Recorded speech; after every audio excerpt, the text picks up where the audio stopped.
Alright, let's see, we're done with that part. So let's go in here and unwrap, and let's just take this first. We're just gonna align this. Alright, let's just stop right there. Have you ever been in this situation where you have just traced geometry against a texture to create something like grass or leaves or something that's generally flat in the world that you just want to create a representation of? And then you have to kind of do the whole process again, just in the UV editor instead of in the 3D viewport. That's kind of tedious, isn't it? Couldn't there be a better way? Yes, there is a better way. Now, one thing before we start, it's important how we get our reference into the scene. So there are kind of two ways. Either just drag and drop your image, this is probably a usual way, like this, and then you hit Alt R to reset the rotation, Alt G to reset the location, so it puts it in the middle of your scene, and then you just hit the 7 on your numpad to go to topographic view, or just use the widget. And from here we can just import our plane and we start tracing the image. Now at some point we're going to need a mesh plane with the same size as this reference texture. So either this way, this is just an image, and we can't really deal with going to edit mode for this. We can only resize it. So what we can do is either we can use a third-party add-on. If I hit N here, empty to image plane. That's an add-on that I will link in the description below. We can use that to select our image and then add image to plane, and then we'll create the plane and we can model out of that. Now we have what we need.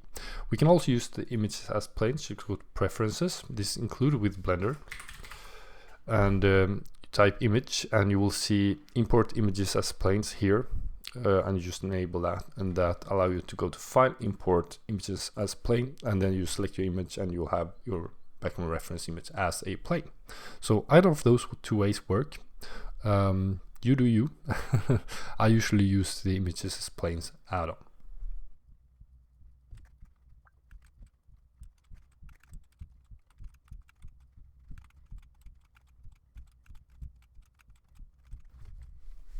Alright, so at this stage we have created our mesh, we have traced our geometry or our texture with our geometry, and we're ready to unwrap this so we can actually apply the texture correctly.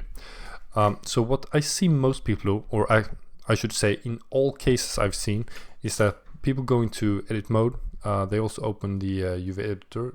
Let me just do that right here. And then you see something like this. They hit U or go up to the UV menu, same thing. And then you go to unwrap and, oh, I don't have the image here, I'll just add that there. And then you see them start to go like this, like I did in the beginning. And they scale, rotate, and match the mesh here to the texture. So what we can do instead is that we can use our plane. And so I'll just select that, and I'll select the foliage and the trace here. I'll go into edit mode for both of them at the same time, and then I just hit U, and instead of using unwrap, we'll do project from U bounds. So look at this. There you go. That's it. One click UV map ready for us. No extra work, saves a lot of time. You can see that all of these all of the UV map corresponds exactly to the position of the mesh that we have in 3D viewport. So there is no difference between the two. It's just a perfect match. All right, so I left a few links in the description. One to this add-on that I mentioned in the video. Also to an article where I cover creating grass in general, where this tip is included, along with a lot of other tips when you create nature like this. Also, don't forget to like and subscribe, and comment below if you have any questions, or maybe you have video suggestions for the future that I can consider. That would be awesome if you left a message about that as well. Thanks for watching, and I'll see you around.